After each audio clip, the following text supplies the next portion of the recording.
अब है ओके, ठीक आहे. बघा तर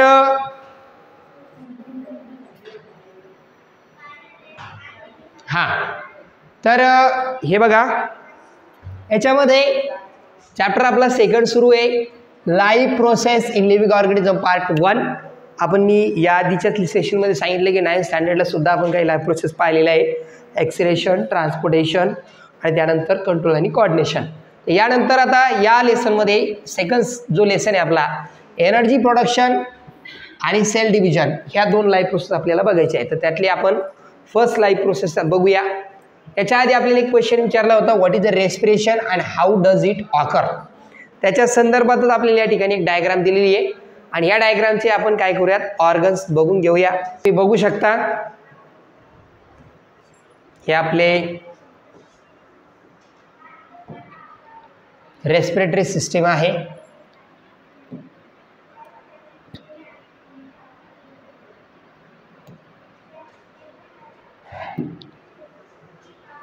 Where there is a will, there is everything. We can write these parts of our respiratory system by using this.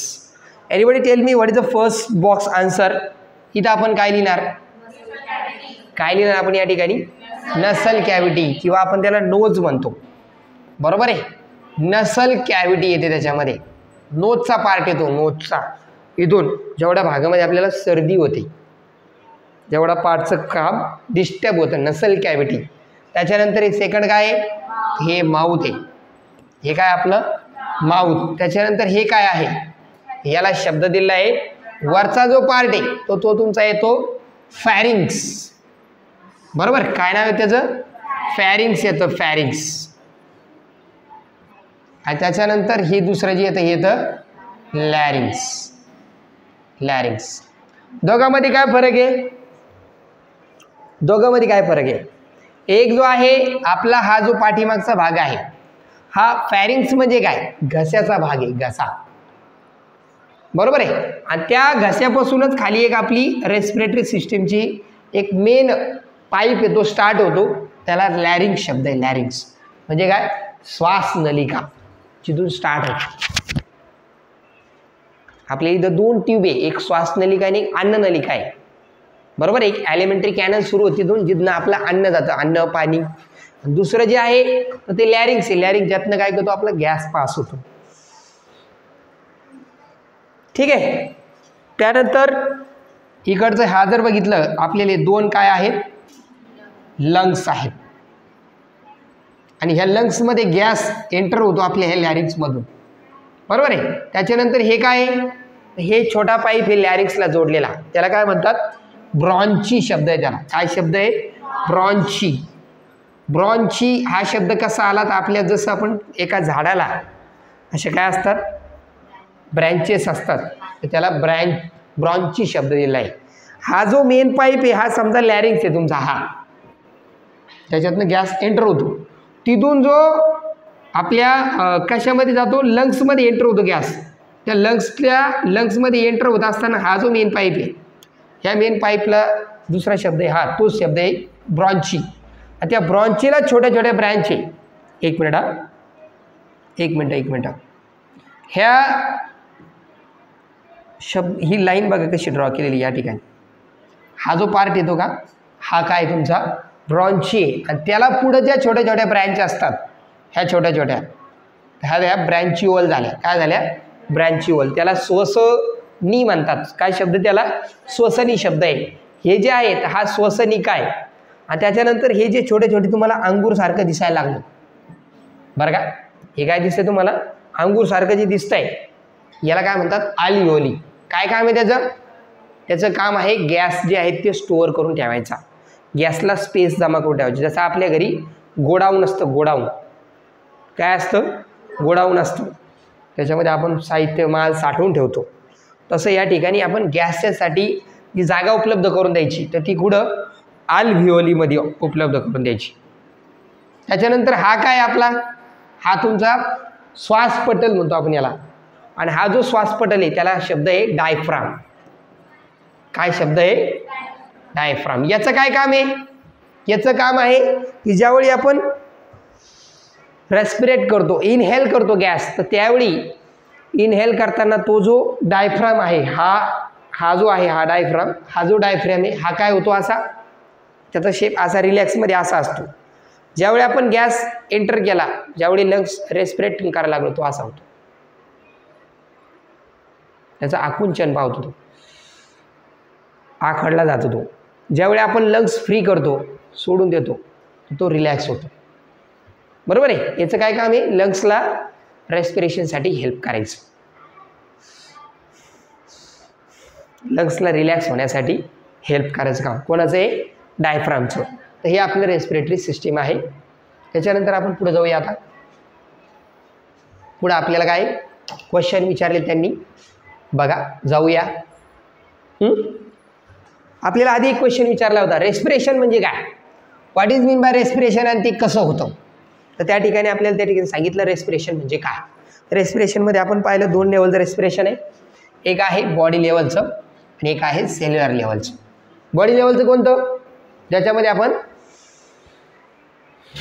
He part करतो, आणि सेल लेवलचं कोणतं, म्हणजे आपल्या बॉडीमध्ये हेअरपासून तर नेलपर्यंत जे वेगवेगळे ऑर्गन आहे, ऑर्गन सिस्टीममध्ये ऑर्गन आहे, ऑर्गनमध्ये टिश्यू आहे, टिश्यूमध्ये सेल आहे, प्रत्येक सेल लेवलवर काय केलं जातं, एनर्जी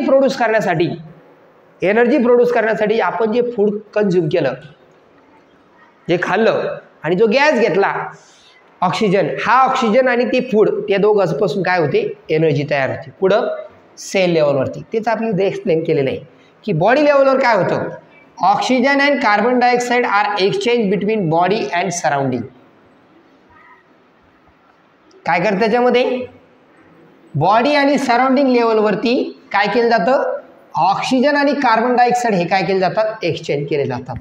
आपण काय घेतो, ऑक्सिजन, सोडून काय देतो, कार्बन डायऑक्साईड. कुठून घेतला ऑक्सिजन आपण, आपल्या सराउंडिंगमधून, आणि कार्बन डायऑक्साईड काय केलं आपण, सोडून दिला सराउंडिंगमध्ये. हे कुठं चालतं, सराउंडिंग आणि आपली बॉडी याच्यामध्ये ऑक्सिजन कार्बन डायऑक्साईडचं एक्सचेंज चालतं.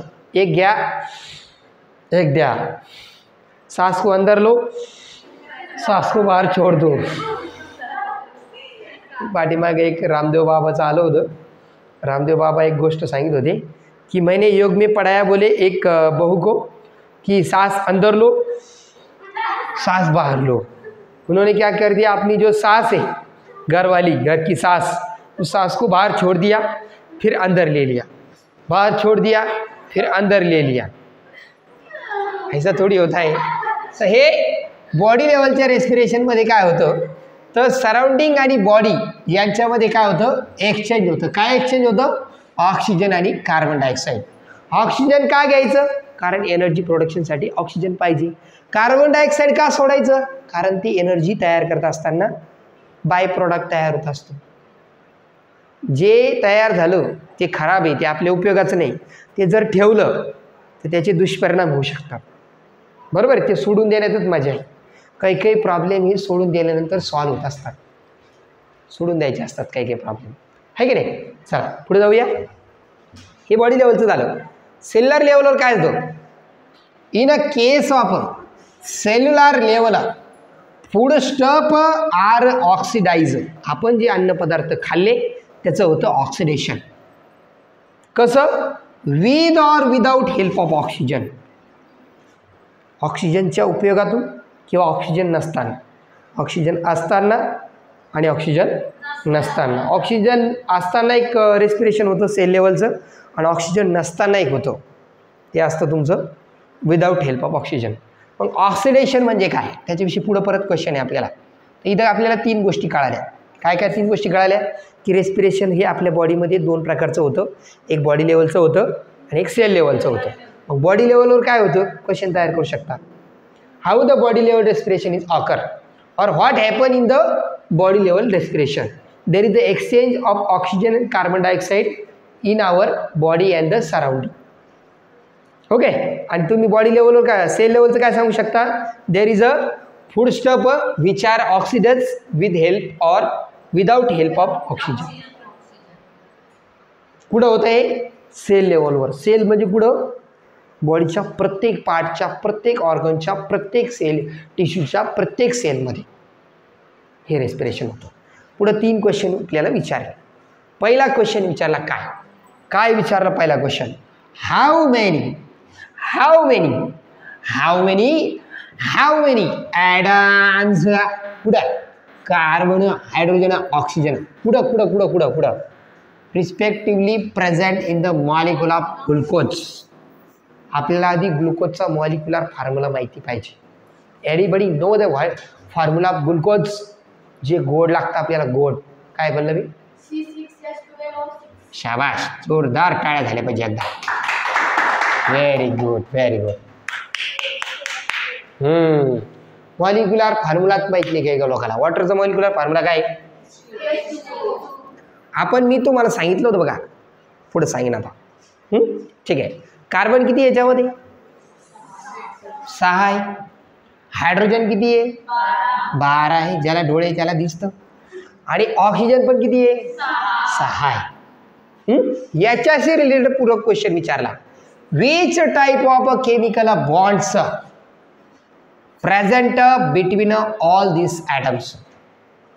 2 प्रकारचे बॉन्ड असतात, एक आयोनिक असतं आणि एक कोव्हॅलेंट असतं. आयोनिकमध्ये काय होत असतं? इलेक्ट्रॉन एक्सचेंज होत असतात, देवाण घेवाण होत असते. इलेक्ट्रॉन डोनेट केले जातात किंवा इलेक्ट्रॉन ॲक्सेप्ट केले जातात. कशामध्ये? आयोनिकमध्ये. आणि दुसरं एक कोव्हॅलेंट असतं. कोव्हॅलेंटमध्ये काय असतं? कोव्हॅलेंट, को म्हणजे सारखी, व्हॅलेंट म्हणजे व्हॅलन्सी. जशी व्हॅलन्सी असेल त्या पद्धतीने इलेक्ट्रॉन शेअर करायचे, द्यायचे नाही, शेअर करायचे. जसं 2 लोक एकत्र येऊन काय करतात? पार्टनरशिप करतात. तसं एलिमेंट काय करतात? या ठिकाणी इलेक्ट्रॉनची पार्टनरशिप करतात. मी 2 इलेक्ट्रॉन देतो, तू पण 2च द्यायची, सारखं 50-50 पार्टनरशिप. 20 रुपयाची कॅडबरी खायची, 10 मी देते, 10 तू दे. मग 10 रुपयाचे 20 रुपयाची एक कॅडबरी घ्यायची, खायची मटा. बरोबर आहे. तर ते असतं. या ठिकाणी कोणता बॉन्ड असतो? कोव्हॅलेंट बॉन्ड असतो. कोणता बॉन्ड? मिनिंग कळालं? कोव्हॅलेंटचं काय असतं? ज्याच्यामध्ये इलेक्ट्रॉनची काय होती? शेअरिंग होती, संधान होतं. बोला काय होती? तर शेअरिंग होती. बोला इलेक्ट्रॉनची काय होती? कोव्हॅलेंटमध्ये शेअरिंग. आणि आयोनिकमध्ये जे आहे तर ते इलेक्ट्रॉन डोनेट किंवा ॲक्सेप्ट केले जातात. एक डोनेटर असतो आणि एक ॲक्सेप्टर असतो. एक देणारा असतो, एक घेणारा असतो. बरोबर? देणाऱ्याने देत जावे, घेणाऱ्याने घेत जावे. तिथं एक्सचेंज होतात, तिथं पॉझिटिव्ह निगेटिव्ह आयन तयार होतात. इलेक्ट्रॉन डोनेट केले, पॉझिटिव्ह आयन फॉर्म झाला. इलेक्ट्रॉन ॲक्सेप्ट केलं, निगेटिव्ह आयन फॉर्म झाला. ठीक आहे. त्याच्यानंतर 3रं, in a terms of chemistry what happens actually when a molecule is oxidise.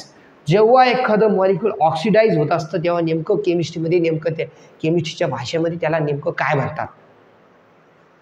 Oxidation झालं म्हणजे ऑक्सिजनसोबत रिॲक्शन झाली. ऑक्सिडेशन झालं ना म्हणजे ऑक्सिजनसोबत काय झाली? रिॲक्शन झाली. ऑक्सिजन कंबाईन झाला. ऑक्सिजन काय झाला? कंबाईन झाला किंवा हायड्रोजन निघून गेला. केमिकल रिॲक्शन आणि इक्वेशन लेसन आहे ना आपला 3रा, त्याच्यात आपल्याला आहे ऑक्सिडेशन आणि रिडक्शन. ऑक्सिजन घेतलं किंवा हायड्रोजनला काढून दिलं, किंवा आपण सेकंड चॅप्टरमध्ये पाहिलं होतं मेटॅलिक आणि नॉन मेटॅलिक कॅरेक्टर. बरोबर आहे? त्याच्यात पाहिलं होतं की इलेमेंट जर त्या ठिकाणी इलेक्ट्रॉन डोनेट करताय म्हणजे त्याची इलेक्ट्रोपॉझिटिव्हिटी वाढते, त्याला सुद्धा ऑक्सिडेशन म्हणतात. जर इलेक्ट्रोपॉझिटिव्हिटी वाढत असेल तरी ऑक्सिडेशन, इलेक्ट्रोनिगेटिव्हिटी कमी होत असेल तरी ऑक्सिडेशन. कळालं का? इलेक्ट्रॉन डोनेट केले म्हणजे ऑक्सिडेशन, ऑक्सिजनसोबत रिॲक्ट झालं म्हणजे ऑक्सिडेशन, हायड्रोजन लॉस झालं तरीसुद्धा ऑक्सिडेशन. अशा 3-4 वेगवेगळ्या 4 प्रकारचे डेफिनेशन ऑक्सिडेशनच्या, ते आपण 3ऱ्या लेसनमध्ये पाहू. ठीक आहे. पुढं जाऊ.